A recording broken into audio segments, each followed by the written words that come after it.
Chapter 36. Beauty for Ashes. Any news from Green Gables, Anne? Nothing very especial, replied Anne, folding up Marilla's letter. Jake Donnell has been there shingling the roof. He is a full-fledged carpenter now, so it seems he has had his own way in regard to the choice of a life work. You remember his mother wanted him to be a college professor. I shall never forget the day she came to the school and rated me for failing to call him St. Clair. Does anyone ever call him that now? Evidently not. It seems that he has completely lived it down. Even his mother has succumbed. I always thought that a boy with Jake's chin and mouth would get his own way in the end. Diana writes me that Dora has a beau. Just think of it, that child. Dora is 17, said Gilbert. Charlie Sloane and I were both mad about you when you were 17, Anne. Really, Gilbert, we must be getting on in years, said Anne, with a half-rueful smile. When children who were 6 when we thought ourselves grown up are old enough now to have beaux. Dora's is Ralph Andrews, Jane's brother. I remember him as a little, round, fat, white-headed fellow who was always at the foot of his class, but I understand he is quite a fine-looking young man now. Dora will probably marry young. She's of the same type as Charlotta the Fourth. She'll never miss her first chance for fear she might not get another. Well, if she marries Ralph, I hope he will be a little more up-and-coming than his brother Billy, mused Anne. For instance, said Gilbert, laughing, let us hope he will be able to propose on his own account. Anne, would you have married Billy if he had asked you himself instead of getting Jane to do it for him? I might have. Anne went off into a shriek of laughter over the recollection of her first proposal. The shock of the whole thing might have hypnotized me into some such rash and foolish act. Let us be thankful he did it by proxy. I had a letter from George Moore yesterday, said Leslie, from the corner where she was reading. Oh, how is he? Asked Anne interestedly, yet with an unreal feeling that she was inquiring about someone whom she did not know. He is well, but he finds it very hard to adapt himself to all the changes in his old home and friends. He's going to sea again in the spring. It's in his blood, he says, and he longs for it, but he told me something that made me glad for him, poor fellow. Before he sailed on the Four Sisters, he was engaged to a girl at home. He did not tell me anything about her in Montreal, because he said he supposed she would have forgotten him and married someone else long ago. And with him, you see, his engagement and love was still a thing of the present. It was pretty hard on him, but when he got home, he found she had never married and still cared for him. They are to be married this fall. I'm going to ask him to bring her over here for a little trip. He says he wants to come and see the place where he lived so many years without knowing it. What a nice little romance, said Anne, whose love for the romantic was immortal. And to think, she added, with a sigh of self-reproach, that if I had had my way, George Moore would never have come up from the grave in which his identity was buried. How I did fight against Gilbert's suggestion! Well, I am punished. I shall never be able to have a different opinion from Gilbert's again. If I try to have, he will squelch me by casting George Moore's case up to me. As if even that would squelch a woman, mocked Gilbert. At least do not become my echo, Anne. A little opposition gives spice to life. I do not want a wife like John McAllister's over the harbor. No matter what he says, she at once remarks in that drab, lifeless little voice of hers, "That is very true, John, dear me." Anne and Leslie laughed. Anne's laughter was silver, and Leslie's golden, and the combination of the two was as satisfactory as a perfect chord in music. Susan, coming in on the heels of the laughter, echoed it with a resounding sigh. "Why, Susan, what is the matter?" asked Gilbert. "There's nothing wrong with little Jem, is there, Susan?" cried Anne, starting up in alarm. "No, no, calm yourself, Mrs. Doctor, dear. Something has happened, though. Dear me, everything has gone catawampus with me this week. I spoiled the bread, as you know too well, and I scorched the doctor's best shirt bosom, and I broke your big platter, And now, on the top of all this, comes word that my sister Matilda has broken her leg and wants me to go and stay with her for a spell. Oh, I'm very sorry. Sorry that your sister has met with such an accident, I mean, exclaimed Anne. Ah, well, man was made to mourn, Mrs. Doctor dear. That sounds as if it ought to be in the Bible, but they tell me a person named Burns wrote it, and there is no doubt that we are born to trouble as the sparks fly upward. As for Matilda, I do not know what to think of her. None of our family ever broke their legs before, but whatever she has done, she is still my sister, and I feel that it is my duty to go and wait on her, if you can spare me for a few weeks, Mrs. Doctor dear. Of course, Susan, of course. I can get someone to help me while you are gone. If you cannot, I will not go, Mrs. Doctor dear. Matilda's leg to the contrary notwithstanding, I will not have you worried and that blessed child upset in consequence, for any number of legs. Oh, you must go to your sister at once, Susan. I can get a girl from the Cove who will do for a time. Anne, will you let me come and stay with you while Susan is away? Exclaimed Leslie. Do. I'd love to, and it would be an act of charity on your part. I'm so horribly lonely over there in that big barn of a house. There's so little to do, and at night I'm worse than lonely. I'm frightened and nervous in spite of locked doors. There was a tramp around 2 days ago. Anne joyfully agreed, and next day Leslie was installed as an inmate of the little house of dreams. Miss Cornelia warmly approved of the arrangement. It seems providential, she told Anne in confidence.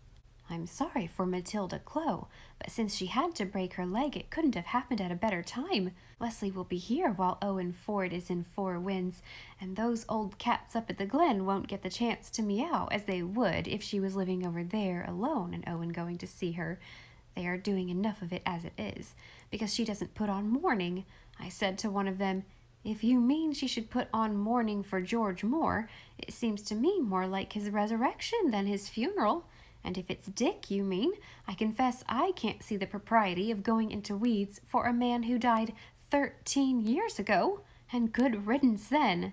And when old Louisa Baldwin remarked to me that she thought it very strange that Leslie should never have suspected it wasn't her own husband, I said, you never suspected it wasn't Dick Moore, and you were next-door neighbor to him all his life, and by nature you're 10 times as suspicious as Leslie. But you can't stop some people's tongues, Anne dearie, and I'm real thankful Leslie will be under your roof while Owen is courting her. Owen Ford came to the little house one August evening when Leslie and Anne were absorbed in worshiping the baby.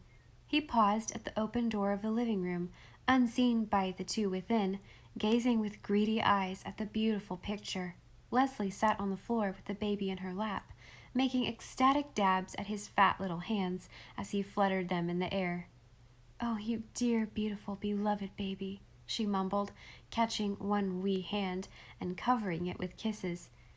Isn't him ze darlingest itty sing, crooned Anne, hanging over the arm of her chair adoringly.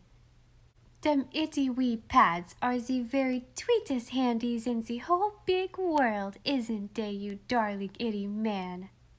Anne, in the months before little Jem's coming, had pored diligently over several wise volumes, and pinned her faith to one in especial, Sir Oracle on the Care and Training of Children. Sir Oracle implored parents by all they held sacred never to talk baby talk to their children. Infants should invariably be addressed in classical language from the moment of their birth. So should they learn to speak English undefiled from their earliest utterance. How, demanded Sir Oracle, can a mother reasonably expect her child to learn correct speech when she continually accustoms its impressionable gray matter to such absurd expressions and distortions of our noble tongue as thoughtless mothers inflict every day on the helpless creatures committed to their care? Can a child who is constantly called tweet itty wee singy ever attain to any proper conception of his own being and possibilities and destiny? Anne was vastly impressed with this and informed Gilbert that she meant to make it an inflexible rule never, under any circumstances, to talk baby talk to her children. Gilbert agreed with her, and they made a solemn compact on the subject, a compact which Anne shamelessly violated the very first moment little Jem was laid in her arms. "Oh, the darling itty wee thing!" she had exclaimed, and she had continued to violate it ever since. When Gilbert teased her, she laughed Sir Oracle to scorn. "He never had any children of his own, Gilbert. I am positive he hadn't, or he would never have written such rubbish. You just can't help talking baby talk to a baby. It comes natural, and it's right. It would be inhuman to talk to those tiny, soft, velvety little creatures as we do to great big boys and girls. Babies want love and cuddling and all the sweet baby talk they can get, and little Jem is going to have it. Bless his dear itty heartums." "But you're the worst I ever heard, Anne," protested Gilbert, who, not being a mother but only a father, was not wholly convinced yet that Sir Oracle was wrong. "I never heard anything like the way you talk to that child." "Very likely you never did. Go away, go away. Didn't I bring up 3 pairs of Hammond twins before I was 11? You and Sir Oracle are nothing but cold-blooded theorists. Gilbert, just look at him. He's smiling at me. He knows what we're talking about. And oo just agrees with every word Mother says. Don't oo, angel lover?" Gilbert put his arm about them. "Oh, you mothers," he said. "You mothers. God knew what he was about when he made you." So little Jem was talked to and loved and cuddled, and he throve as became a child of the House of Dreams. Leslie was quite as foolish over him as Anne was. When their work was done and Gilbert was out of the way, they gave themselves over to shameless orgies of love-making and ecstasies of adoration, such as that in which Owen Ford had surprised them. Leslie was the first to become aware of him. Even in the twilight, Anne could see the sudden whiteness that swept over her beautiful face, blotting out the crimson of lip and cheeks. Owen came forward eagerly, blind for a moment to Anne.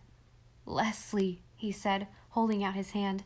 It was the first time he had ever called her by her name, but the hand Leslie gave him was cold, and she was very quiet all the evening, while Anne and Gilbert and Owen laughed and talked together. Before his call ended, she excused herself and went upstairs. Owen's gay spirits flagged, and he went away soon after with a downcast air. Gilbert looked at Anne. "Anne, what are you up to? There's something going on that I don't understand. The whole air here tonight has been charged with electricity. Leslie sits like the muse of tragedy. Owen Ford jokes and laughs on the surface and watches Leslie with the eyes of his soul. You seem all the time to be bursting with some suppressed excitement. Own up, what secret have you been keeping from your deceived husband?" "Don't be a goose, Gilbert," was Anne's conjugal reply. "As for Leslie, she is absurd, and I'm going up to tell her so." Anne found Leslie at the dormer window of her room. The little place was filled with the rhythmic thunder of the sea. Leslie sat with locked hands in the misty moonshine, a beautiful, accusing presence. "Anne," she said in a low, reproachful voice, "did you know Owen Ford was coming to Four Winds?" "I did," said Anne brazenly. "Oh, you should have told me, Anne," Leslie cried passionately. "If I had known, I would have gone away. I wouldn't have stayed here to meet him. You should have told me. It wasn't fair of you, Anne. Oh, it wasn't fair." Leslie's lips were trembling and her whole form was tense with emotion, but Anne laughed heartlessly. She bent over and kissed Leslie's upturned, reproachful face. "Leslie, you are an adorable goose. Owen Ford didn't rush from the Pacific to the Atlantic from a burning desire to see me. Neither do I believe that he was inspired by any wild and frenzied passion for Miss Cornelia. Take off your tragic airs, my dear friend, and fold them up and put them away in lavender. You'll never need them again. There are some people who can see through a grindstone when there is a hole in it, even if you cannot. I am not a prophetess, but I shall venture on a prediction. The bitterness of life is over for you. After this, you are going to have the joys and hopes, and I dare say the sorrows too, of a happy woman. The omen of the shadow of Venus did come true for you, Leslie. The year in which you saw it brought your life's best gift for you, your love for Owen Ford. Now go right to bed and have a good sleep. Leslie obeyed orders in so far that she went to bed, but it may be questioned if she slept much. I do not think she dared to dream wakingly. Life had been so hard for this poor Leslie. The path on which she had had to walk had been so straight that she could not whisper to her own heart the hopes that might wait on the future. But she watched the great revolving light bestarring the short hours of the summer night, and her eyes grew soft and bright with young once more. Nor when Owen Ford came next day to ask her to go with him to the shore, did she say him nay.